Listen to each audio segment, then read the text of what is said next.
प्यारे बच्चों, next topic है refraction at convex spherical surface when object lies in the rare medium and image formed is real.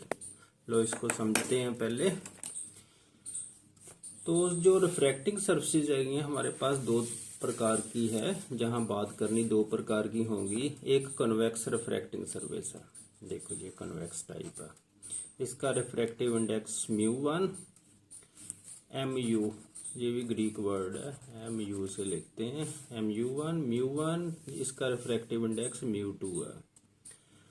अगर इसे denser medium मान ले तो ये प्रिंसिपल एक्सिस हो गया, जहां पॉइंट ऑब्जेक्ट रखा तो जहां से रिफ्रैक्शन होके इधर इमेज बनेगा।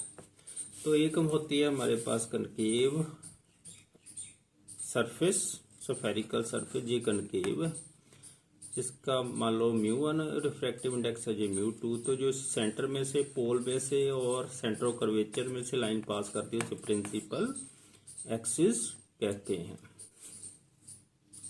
देखो ये लेंस है, आप देख रहे हैं बड़ा कर रहा है ना, 5 टाइम्स बड़ा कर देता है। ये कन्वेक्स लेंस है, इसकी जो सरफेसेज है वो कन्वेक्स है, जैसे ऊपर बताया कन्वेक्स सरफेस।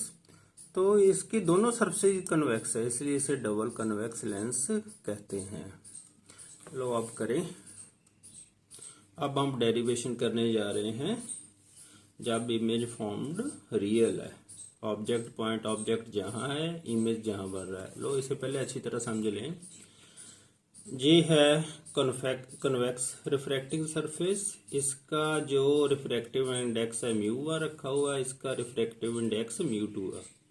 इसे डेंसर मीडियम दे रेयर मीडियम मान लो, और पॉइंट ऑब्जेक्ट से इंसिडेंट रे जहां इंसिडेंट करती है रिफ्रैक्टिंग सरफेस पर एट पॉइंट ए, तो रिफ्रैक्ट होके इसका इमेज आई पर बनेगा। तो एक रे जो परपेंडिकुलरली नॉर्मली इस पर स्ट्राइक करेगी वो नॉर्मली पास हो जाएगी अनडेविएटेड, वो दोनों रेज आई पर मीट करती है, तो आई पर इसका रियल इमेज बनेगा। तो एक हम जहां से नॉर्मल एक ड्रा कर लेंगे CAN, जो सेंटर ऑफ कर्वेचर से पास करता है। तो नेक्स्ट ये एंगल ऑफ इंसिडेंस जो नॉर्मल से बनाता है वो एंगल ऑफ इंसिडेंट, ये एंगल ऑफ रिफ्रैक्शन जो नॉर्मल और रिफ्रैक्टेड रे के साथ बनाता है।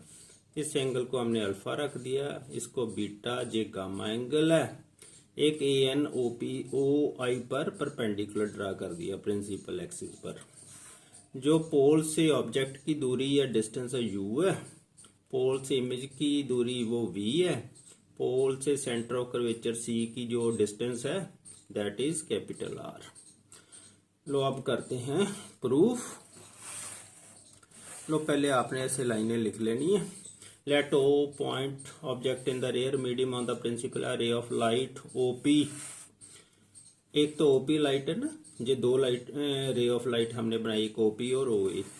Incident normally on the refracting surface along the principal passes without deviation into the denser medium. Another ray of light OA incident at point A at angle of incidence I gets refracted with angle of refraction R in the denser medium meeting the first ray, जो पहली रे को I पर meet करती है on the principal axis.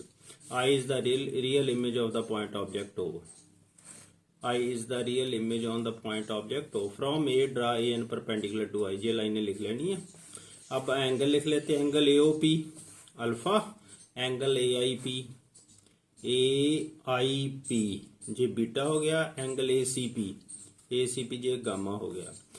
अब हमने करना क्या है, हमने एंगल I और एंगल R की वैल्यू निकालनी है फ्रॉम ट्रायंगल्स में से, बस इतनी बात याद रखनी है।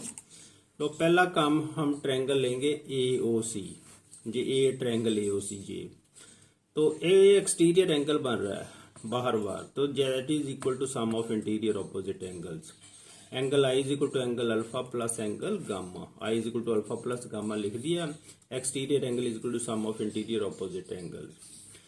हम ये हमेशा मान के चलते हैं कि जो स्फेरिकल सरफेस है, चाहे लेंस है चाहे मिरर है, उसका जो अपर्चर है वो बहुत ही छोटा है, जहां पर रिफ्रैक्शन हो रही है वो हम छोटा मान के चलते, जहां तो बड़ा दिखाया हुआ है ना, लेकिन ये हम मान के चलते दैट इज वेरी स्मॉल। आपने देखा होगा जो माइक्रोस्कोप या टेलीस्कोप उसमें लेंस बहुत छोटे छोटे लगे होते हैं, कैमरे में भी आपने देखा होगा, तभी अच्छा इमेज बनता है। Therefore A is very close to B, क्योंकि अपर्चर स्फेरिकल सरफेस का स्मॉल है, ए और पी क्लोज ही होंगे एक दूसरे के, तो हम कह सकते हैं जो एन ओ है वो होगा पीओ के बराबर। एन पी पर आ गया ना लगभग, तो ओ जो ओ एन ओ बन गया पीओ और एन सी बन गया पीसी, क्योंकि एन और पी भी क्लोज हैं।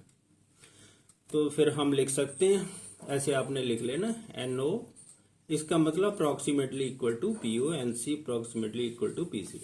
आई इज इक्वल टू, अब अल्फा को क्या लिख सकते हैं, टेंजेंट अल्फा, क्योंकि दैट इज वेरी स्मॉल। तो गामा जे भी एंगल वेरी स्मॉल है, दोनों एंगल स्मॉल स्मॉल है, तो इसका भी हम टेंजेंट गामा लिख सकते हैं। इसे नंबर 1 डाल लो। अब इनकी वैल्यू हम जहां फिगर में से निकालेंगे। In right triangle A N O, tangent alpha है परपेंडिकुलर बटा base N O, A N बटा एन ओ। टेंजेंट गामा जे ट्रायंगल ले लो ए एन सी इधर वाली, तो टेंजेंट गामा हो गया परपेंडिकुलर बटा बेस ए एन बटा एन सी। अब जे वैल्यूज जहां पुट कर देनी है अपने, I is equal to A N बटा एन ओ जहां पुट कर दी, प्लस ए एन बटा एन सी फ्रॉम 1। अब A N I is equal to A N बटा एन ओ को पीओ लिख दिया, क्यों, मैंने जहां लिखा एन ओ किसके बराबर है, अप्रोक्सीमेटली पीओ के बराबर। तो एनसी को क्या लिख देंगे, पीसी के बराबर, तो एनसी को पीसी के बराबर लिख दिया। ये बन गया इक्वल टू ए एन बटा पीओ प्लस ए एन बटा पीसी, से नंबर 2 डाल लो। ऐसे ही हम एंगल आर निकाल लेंगे, इंटर एंगल ए सी आई जे वाली, तो जे exterior angle gamma is equal to sum of interior opposite angles. ये आपको समझ लग गई है, नहीं तो जहां आप रीजन लिख सकते हो, exterior angle is equal to sum of interior opposite angles, gamma is equal to R plus beta, angle R plus angle beta. जहां एंगल का साइन नहीं डाला, इसका मतलब ये एंगल ही है। मुझे जहां आर निकालनी है तो मैं बीटा को दूसरी तरफ लेके जाऊंगा, gamma minus beta equal to R हो गया। इसको सीधा करके लिख लो, R is equal to gamma minus beta. Since beta and gamma are very small, beta gamma क्यों स्मॉल है, क्योंकि अपर्चर स्मॉल है जी, जो रिफ्रैक्टिंग सरफेस है, तो इसको हम tangent gamma minus tangent beta लिख सकते हैं। गामा को टेंजेंट गामा लिख दिया, बीटा को टेंजेंट बीटा।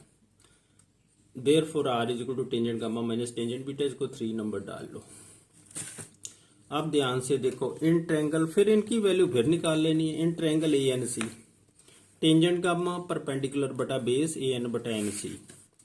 एन सी को पीसी लिख सकते हैं, क्योंकि एन सी पीसी के बराबर है, क्योंकि पर्चर स्मॉल है, N C approximately equal to PC. ऐसे टेंजेंट बीटा परपेंडिकुलर बटा बेस, जे ट्रायंगल ए एन सी ली है, ए एन बटा एन आई।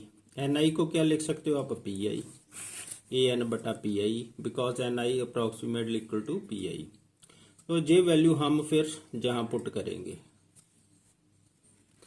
लो जे वैल्यू 3, जे नीचे वाली वैल्यू 3 में पुट करने लगे हैं। R is equal to A N tangent gamma ना, ए एन बटा P C minus tangent beta, beta कितना, ए एन बटा पी आई, तो इसे 4 नंबर डाल लो। इफ हम ये अब लिखने लगे हैं, if mu is the relative refractive index of the denser medium mu 2 with respect to rare medium mu 1। हमने जो इसका रिफ्रैक्टिव इंडेक्स किसका, टोटल इन दोनों के कंपैरेटिवली हम लिख रहे हैं, उसे हमने म्यू डाल दिया है अलग। देयरफॉर म्यू, फिर दोनों रिफ्रैक्टिव इंडेक्स की रेशो ही हो गई ना, म्यू 2 बटा म्यू 1, म्यू 2 और म्यू 1 की रेशो बन गई। तो म्यू की वैल्यू किसके बराबर होती है, ये हमने स्नेल्स लॉ किया वो होता है साइन आई बटा साइन आर, तो साइन आई बटा साइन आर आ गया। अब इनको क्रॉस मल्टीप्लाई कर लो, mu 1 sine i equal to mu 2 sine r. अब जहां हमने वैल्यू पुट कर देनी है, क्योंकि i and r are very small, एक स्टेप और करना, जहां आई और आर स्मॉल है, क्यों, क्योंकि पर्चर स्मॉल है। इसको साइन आई को आई लिख देंगे, साइन आर को आर लिख देंगे। लो साइन आई को आई लिख दिया, साइन आर को आर लिख दिया। Therefore μ1 I is equal to μ2 R, जहां रीजन भी लिख देना आपने। Putting the values of I and R in the above equation, इस इक्वेशन में जो आई और आर की हमने दो वैल्यू निकाली है ना, कहाँ निकाल ली है?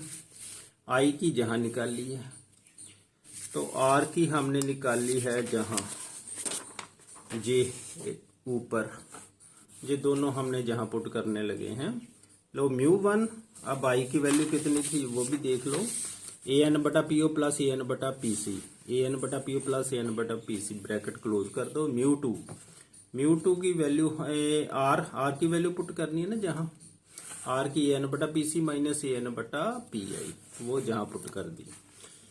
अब क्या करना हमने, an को कॉमन निकाल लिया, इकट्ठा स्टेप कर दिया, μ1 को मल्टीप्लाई कर दिया, अंदर दोनों से मल्टीप्लाई होगा, an कॉमन आ जाएगा, an μ1/po plus μ1/pc, an common आ गया, इतना भी an कॉमन निकाल दिया, μ2 से मल्टीप्लाई कर दिया, μ2/pc माइनस μ2/pi, ये an से an कट गया। अब μ1/po plus μ1/pc equal to μ2/pc minus μ2/pi है। अब मैंने क्या किया जरा ध्यान से देखो, μ2/pi को लेफ्ट साइड पे ले गया, μ2/pc को राइट साइड पे ले गया, तो साइन चेंज हो जाएंगे। μ1/po प्लस μ2/pi बन गया इज इक्वल टू μ2/pc, इसका प्लस का minus μ1/pc, μ1/po plus μ2/pi is equal to LCM ले गए, pc को ऊपर आ जाना न्यूमरेटर में μ2 माइनस μ1, इसे नंबर 5 डाल लो। अब इसमें वैल्यू हम पुट करनी है जो हमने u v r की, पीओ कितना है जहां मैंने बताया था ये u है, इसको हमने माइनस लेना है क्योंकि जे इंसिडेंट रे के उल्टा हम डायरेक्शन को इसको माप रहे हैं, दूरी को पीओ माप रहे हैं ना, डायरेक्शन तो इधर इसलिए माइनस, इधर इंसिडेंट की रे की डायरेक्शन में जे बी भी प्लस होगा, आर भी प्लस होगी, तो जहां से हम लिख देते पीओ माइनस यू बन गया, जहां रीजन भी आप लिख सकते हो, पी आई बन गया वी के बराबर, प्लस क्योंकि in the direction of incident ray, P C is equal to R, जे भी in the direction of incident ray है, रेडियस ऑफ कर्वेचर। लो आप वैल्यू पुट कर देते हैं, जे μ1/po कितना माइनस यू प्लस μ2/pi कितना v is equal to μ2 minus μ1 pc कितना r, dividing both sides by μ1 को डिवाइड कर दो दोनों तरफ से, ये बन गया μ1 माइनस यू इंटू μ1 प्लस μ2/μ1, जो मैंने ऊपर ही लिख दिया, बटा v इक्वल टू μ2/μ1 माइनस μ1/μ1 बटा r, ऊपर ही डिवाइड कर दिया दोनों को, ये कट जाएंगे। तो जहां μ2/μ1 इसकी वैल्यू म्यू के बराबर है हमने रखी, जहां देखो लिखा μ2 इज इक्वल टू μ1/μ1, अब वैल्यू हम रिप्लेस कर रहे हैं, μ2/μ1 को क्या लिखा mu, but μ2/μ1 is equal to mu, तो अब देखो वैल्यू ध्यान से क्या बना, जहां तो बन गया 1/-u प्लस μ2/μ1 क्या हो गया म्यू, तो मैंने म्यू लिख दिया, बटा v तो आना ही है जी, इक्वल टू जे μ2/μ1, जे क्या बन गया म्यू, जे μ1 से μ1 कट गया तो -1 आ गया, बटा r तो है ही है, तो ये हमारा रिजल्ट बन गया। ये रिजल्ट तभी इसलिए इम्पोर्टेंट है क्योंकि आगे जो हमने लेंस मेकर फार्मूला बनाना है ना, उसके लिए ये रिजल्ट जरूरी है।